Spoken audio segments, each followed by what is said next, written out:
You're listening to Barbell Logic, the podcast where we talk about what it means to experience strength and how you can use simple, hard, and effective strategies in training and nutrition to improve your life. It starts with meeting you where you are right now and finding lasting solutions. Welcome to the show.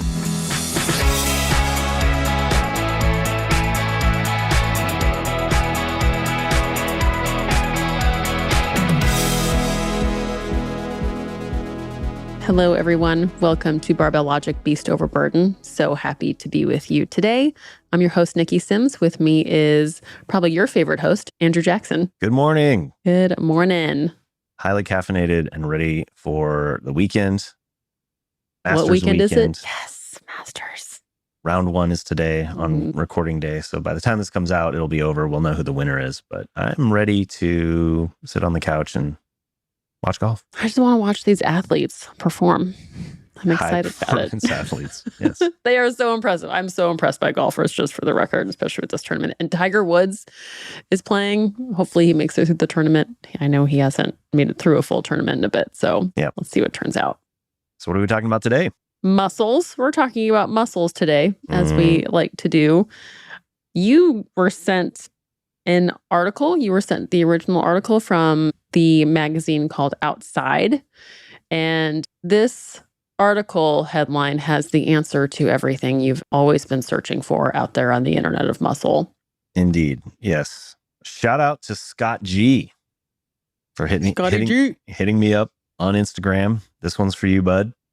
He forwarded me a screenshot from the gram from Outside magazine under the sweat science category.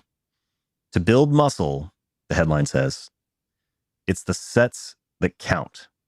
Short workouts can make you stronger, but longer workouts are better for building muscle, according to new research. Wow, that is mega right there. That big claim. Big claim. Big claim. And something we'd like to do today is be your funnel of truth. And that is a phrase I'm stealing from our brand manager, Paige Miller. She does our social media, and one of our directions for the content we put out is helping you distill everything that's out there. We want to be your funnel of truth. So let's break this article down. Sure. Yeah, there's things that this topic touches on that are near and dear to my heart because I consider myself an engineer by training. I have never professionally been an engineer, but did a lot of math and science growing up. And I'm always interested in the research, quote unquote, the science, capital T, capital S. And there's often in modern strength lifting, communities, a lot of debate about what the science says. That's what makes the Instagram go around. What the literature says. And what's been interesting over the years as I've paid more attention to it, as evidence-based coaching has become really some people have put their entire business on this. And make all of their arguments based on their ability to quote PubMed studies or the number of studies that they can recall off the top of their head. And that if you can't match them study for study or be fluent in all of the latest studies that have been released, then somehow you're inferior in your understanding how things work. And so I've taken it upon myself to actually pull the studies up and read as many as I can, or at least the ones that catch headlines like this, because people ask me about them. And then they will start acting upon them. Right. And because people want to believe things that are scientifically proven, quote unquote. I also want to know what works. And when there's the word science thrown into it, when there's the word evidence thrown into it, they trust it more. There's more trust. Yeah, there's decent reason to believe that. And I think there are examples of that being true, that things that have been studied and that conclusions have changed based on studies where bro science, as it's sort of demeaningly referred to, has been shown to not really be true, or at least the model is refined based on studies that are done. The dark side of that, though, is that people will take a headline like this and the study is referenced, but no real critical thinking has gone into looking at the study, to deciding whether it's applicable to you, or really trying to figure out how it influences your mental model. And where I've personally evolved to in my coaching practice and the way I think about studies that come out or new information comes to light, is that I have mental models. I think we all as human beings have mental models for how the world works. Training is one of them. And a mental model is simply a framework for making decisions based on the input that you receive about whatever the scenario is and taking action. So I have mental models for training and for my programming based on coaching hundreds of clients over a decade. My personal training, nutrition, science feeds into that. I do look at studies and I use that as an input, but I have a mental model for how things work. When you put certain things into your training, that you will get certain outputs on average. Huge asterisk and caveat that individual variation tends to be more of a factor than, within group variation. Meaning that if you take some population, which all of these studies do, is take some number of people, test a hypothesis, and determine whether there's statistically significant change that supports or rejects the hypothesis.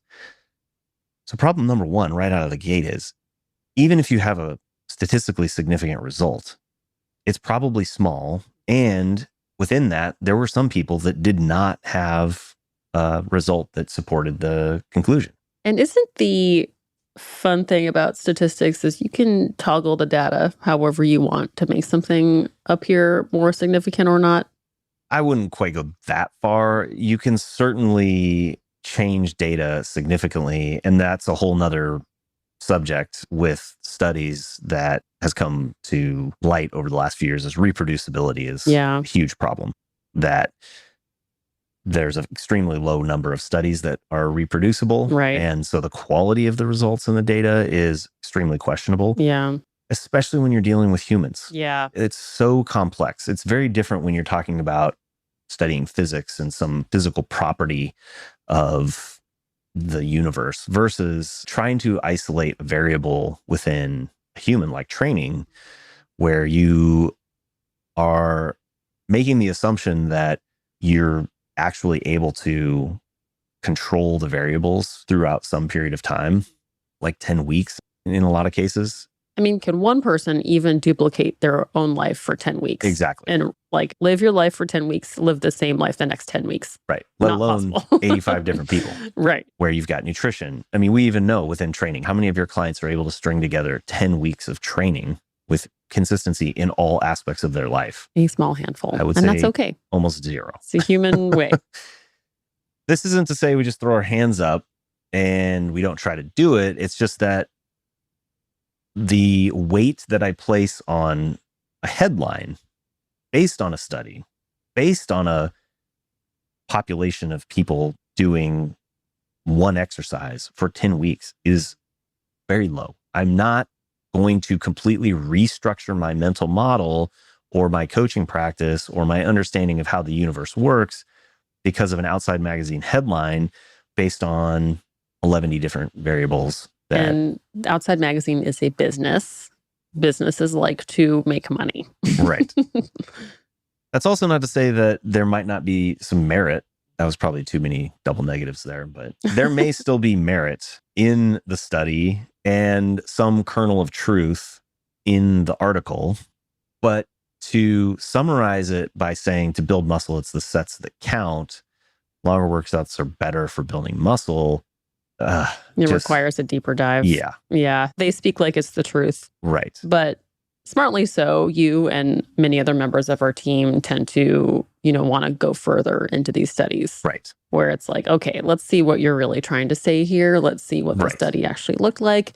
Does this need to change or inform my mental model? Right. And also, does it prepare you for conversations with your clients?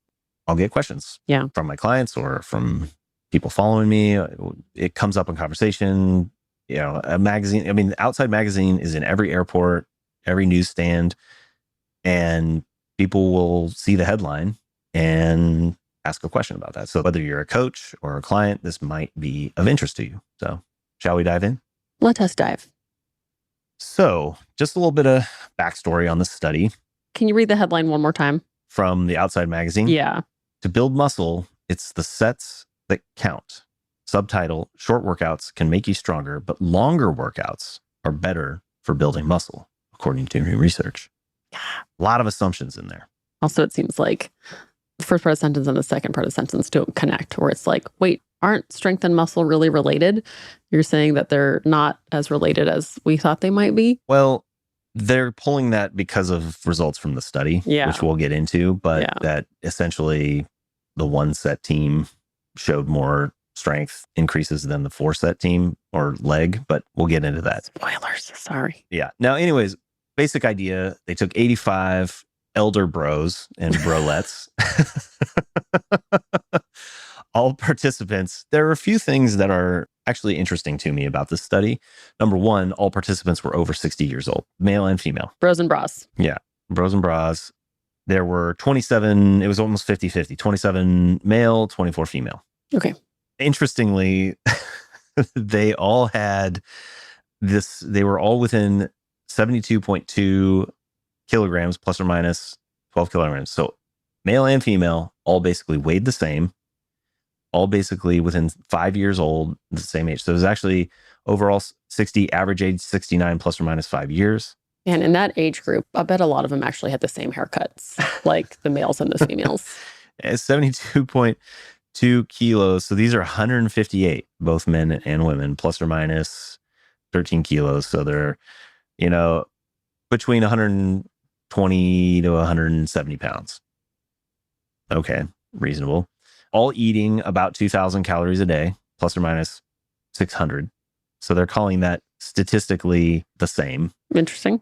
So yeah, you have everybody eating somewhere between 1,500-ish, 1,400 calories to maybe 2,700 calories.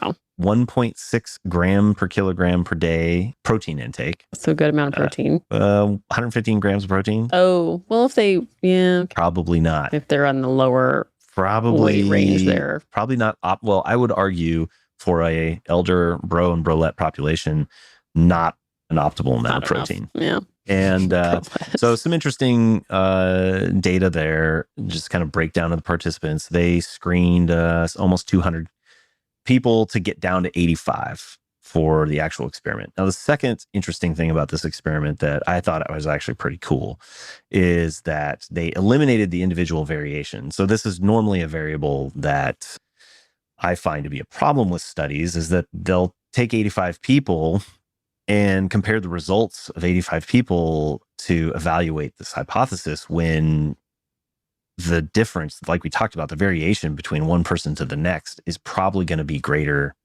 of a variable than... Especially at this age, like they've each had 60 different years of life before they got to this point. Right.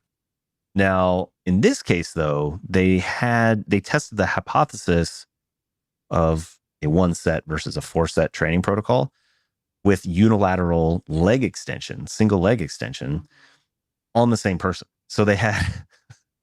So cool. I like the visual. This is sort of like a Trogdor, one arm just totally jacked. Yes. I'm just imagining these 60-year-olds. Okay, let's give them a big muscly arm. Yeah. A bunch of grandparents walking around. One leg is just totally jacked. Anyways. That must have been the 4-set group. So they had these 85 people do one protocol on one leg and the other protocol on the other leg, so they could eliminate, in theory, this individual variation and say, well, look at the results for this individual who did on one leg, the 1-set, and the other leg. So there was no control. Well, they tried to control the diet. They tried to control the, training protocol. They also eliminated a bunch of people for health conditions or any drugs with potential anabolic effects. So basically no TRT people. Okay. So you were going on about the protocol. Yeah, the protocol for one leg. So so they had one leg do 4 sets, the other leg do 1 set. And so the only exercise utilized was the leg extension? Single leg extension. And they did a MRI cross-sectional area and a 1RM test before and after. They had them basically come into the gym and do a training session, like a practice session for their initial, this is how you do a leg extension. And then 72 hours later, they had to come back and do the actual test. They probably had to recover a lot from that 1RM. Well, exactly. They wanted to make sure there was plenty of time. So they picked the low skill movement, gave them some amount of coaching, gave them 72 hours off, come back, now give me your max 1RM. And then they did the MRI, and that was their baseline. Okay. So then they had them do a 10-week resistance training program, 2 sessions a week, one leg getting 1 set, the other leg getting 4 sets. And then they repeated the 1RM test. Oh, I should specify, they did between 8 to 15 reps for these sets to failure. So an exercise scientist standing next to grandma, 1, screaming at them. 2, 3. I'm going to start counting down now. 9. Oh 8, my God. 7. So going back to our podcast last week, like, it must be hard. Can you imagine giving a 70-year-old 4 sets of 2 failure leg extensions at 8 to 15 reps? Like, how, anyway, so Yeah. go listen to our last podcast about our thoughts on how effective that type of training is going to be. But anybody who's out there that's ever done relatively high rep, 8 to 15 reps of a leg extension, I'm going to call it understandable that they chose that because it's a low skill controllable exercise. Yeah. But to say that that's a productive way to train a elderly, I don't know, whatever you want to call it, an older person to maximize strength and hypertrophy, I would not call that the most effective. I don't think they're arguing that. But yeah, it is you can control the movement Exactly. and the weight really well. Fair point. If we just keep to the study that we're looking at. Right. But I guess my point there is when you want to take away something that you want to apply to your mental model, we're not talking about 3 to 5 rep RM, 3 sets of 5 compound movements where, if you read the headline that says more sets is better, and you're like, well, I guess I better be doing 8 sets of 5 instead of 3 sets of 5 because the headline and the research says more sets is better. So I'm going to get more jacked if I do 8 sets of 5. And they're really saying 4 sets of 15 is better than 1 set of 8. 8 to even. 15. Yeah. Yeah. It's just like, okay. Right. Anyway, carry on. Again, I'm not even, to your point, I'm not even going to judge the fact that they did that. It's just keep that in mind when you're trying to apply that to your own training. Yes. I shall. So then they had him do that for 10 weeks and took another MRI and did another 1RM. And interestingly, what they found was, and this is why the subset article exists, that the 1 set group actually did better on the 1RM test than the 4 set. That's amazing. There's slightly better results for the 1RM. However, the cross-sectional analysis had slightly better results for the volume group. This is why the subset says. Now, it's a subtitle. Okay. Yeah, subtitle. One could probably assume the single set group was doing heavier leg extensions because they only had to do 1 instead of 4. I didn't dig into it. I should have said here, let's say the smallest load adjustments were 1 kilogram. Participants performed each set to concentric muscle failure.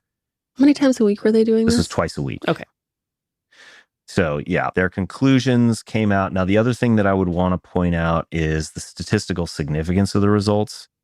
Pretty dang small. I mean, we're talking about, it's only 10 weeks. So, I mean, you are getting some newbie gains also. So take that into account when you're thinking about applying this to your mental model. We're talking about noobs. And also, even a leg extension, there's a little bit of a learning curve that you master maybe in like two weeks. You kind of get Sure. feel for how to utilize leverage and how to recruit more. So I have to wonder if their 1RM would have gone up in the second week. Right. If they just know. stopped the test there. Yeah. Yeah. They did sort of modify the training. Actually, during the first 2 weeks, participants performed all sets within 12 to 15 reps. And then the third week onward, it was 8 to 12. So they periodized. Wow. So they were even higher volume All roads lead to block. for the first 2 weeks. Oh, and then this is what I was looking for. They did adjust in session. So if they were above the target repetitions range, then they increased the weight for the So next they could get to set. failure. So they were always trying to like titrate into failure with the smallest increment of 1 Okay. kilogram made. So the statistical analysis is the other piece that you want to take. I should also clarify or add that they did an initial cut of non-responder versus responder. Oh, yeah. So even within the 85 people, they identified 51 of them as what they called. That was the 24 and 27. Well, 27, 24 was the male female. They also identified responder versus non-responder. So these were people that had basically less than 2 times the margin of error for MRI results in terms of hypertrophy, which is apparently around 3% change. 51 of them showed up as non-responders, That's meaning a lot. they couldn't differentiate. That's most of them. Yeah. Could not differentiate whether it was just error in the measurement. Okay. Another critical factor in study design that most studies I don't see pointing out, measurement error is a huge component of statistical analysis. And in this case, part of what they tested was how did responders versus non-responders, according to their definition, not respond. how much did they respond or not respond based on the 1 set or the 2 set or 4 set protocol? And part of what their conclusion is that while they had this non-responder versus responder group, they were able to show that the non-responders had more increase in cross-sectional area with more sets, with the 4 set group. Say that one more time. The non-responders had more significant increase in the cross-sectional area? With the 4 set protocol. With the 4 set. So it still wasn't enough to make them a responder, according to what they decided, but they still showed change with 4 sets. What I was talking about is the responder versus the non-responder was with respect to the 1 set protocol. Okay. They had responders and non-responders. Okay. So then that was the filter. Okay. Right. Then they compared in the 4 set group. Okay. Same people.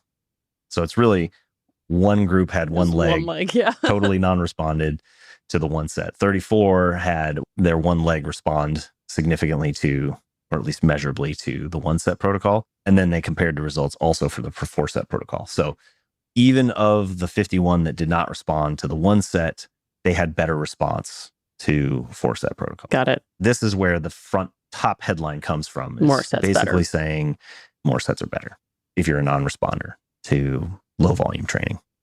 Wow. That is dropping. Yeah. Wow. Whoa. So Jeez. is anything changing in your mental model from this study so far? It's mostly reaffirming that these articles are just clickbait. Is what I've gotten. Like, if you had a client that you were only giving 1 set to failure single leg extensions, might you try adding another set? Of most things. Add so much. In fact, how many programs do you give your client with only 1 set of any exercise? The deadlift. Yeah. 1 mega compound. Here you go. Here's your 1 set of 5, which is going to be a PR, something you've never done before. Right. With the heaviest lift that you can do. Yes. Then you can take a little break after that and do squats. Right. So, yeah. I don't know. I'm just not getting excited by this at all, really. It's incredible how much work goes into this. You have results that fit within every other understanding that I have. I mean, the kind of general claim that evidence-based bros will make right now is that volume equated training. Yeah. When you equate for volume, you're not really seeing a whole bunch of difference in training. Now, exactly how you articulate or specify the volume, whether it's to failure, like does a set have to go to failure to count as volume, or do you just count total rep sets and tonnage? Or there's a little bit of debate there, but for the most part, increasing volume does seem to correlate with better hypertrophy. But even that, I think there's some debate about, again, what you count volume and where the limit of that is. Right. And how well you can test that you're actually pushing yourself to true mechanical failure.